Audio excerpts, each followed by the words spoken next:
Sir ನಮಸ್ತೆ. ನಮಸ್ತೆ sir. Hirekabbigere sir. ತಾಲೂಕು sir Chitradurga.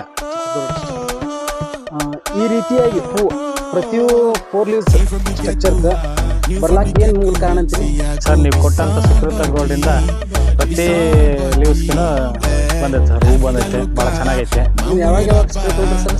Sir Sukrutha gold ನೀವು ಕೊಟ್ಟಾದ್ಮೇಲೆ ಇತ್ರೆಯಲ್ಲಿ ಹೊಡೆದ 10 ದಿನಕ್ಕೆ ಒಂದು ಸ್ಪ್ರೇ ತಗೊಂಡ್ವಿ. ಇಲ್ಲಿ ನೀವು ಕೊಟ್ಟಂಥ ಔಷಧಿ ಇಲ್ಲೇ ಇದೆ.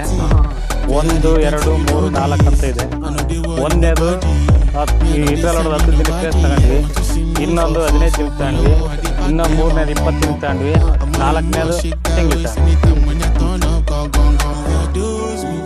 4 ಒಮ್ಮೆ ಎಟ್ ಎ ಟೈಮ್ ತರ ಕಾಸ್ಟ್ಲಿ ಆಗತ್ತೆ ಕೆಲವೊಬ್ರು ಫಾರ್ಮರ್ ಅನ್ಕೋತಾರ. ಅವ್ರಿಗೆ ಏನು ಹೇಳಕ್ ಬಯಸ್ತೀವಿ ಸರ್? ನೀವು ಕಾಸ್ಟ್ಲಿ ಅಂತ ಇದು ಮಾಡಿದ್ರೆ ನೀವು ಕೊಟ್ಟಂಥ 5,500,000ಕ್ಕೆ ನನಗೆ 10 ರಿಂದ 15 ಲಕ್ಷ ಪ್ರಾಫಿಟ್ ಆಗುತ್ತೆ ಸರ್. ಈಗ ಇಲ್ಲಿ ಆಲ್ರೆಡಿ ನಮ್ಮದು ಹೋದ ಸಲ ಮೇಲ್ ಜಾಸ್ತಿ ಇತ್ತು, ಪ್ರೀಮೇಲ್ ಕಡಿಮೆ ಇತ್ತು. ಈ ಸಲ ಮೇಲು ಪ್ರೀಮೇಲ್ ಕೂಡ ಜೊತೆಗೆ ಬಂದಿದೆ. ಒಳ್ಳೆ ಇದಾಗುತ್ತೆ ಎಲ್ಲ ರೈತರಿಗೆ ಸರ್. ಒಳ್ಳೆ ರಿಸಲ್ಟ್ ಇದೆ. 100% ರಿಸಲ್ಟ್ ಇದೆ ನನ್ನ ಅನಿಸಿಕೆ ಪ್ರಕಾರ. ಎಲ್ಲರೂ ಬಳಕೆ ಮಾಡ್ಕೊಂಡು ಬಳಕೆ ಮಾಡ್ಕೋಬೋದು ಸರ್. ಬಳಕೆ ಮಾಡೋದ್ರಿಂದ ಏನು ಅನುಮಾನ ಇಲ್ಲ.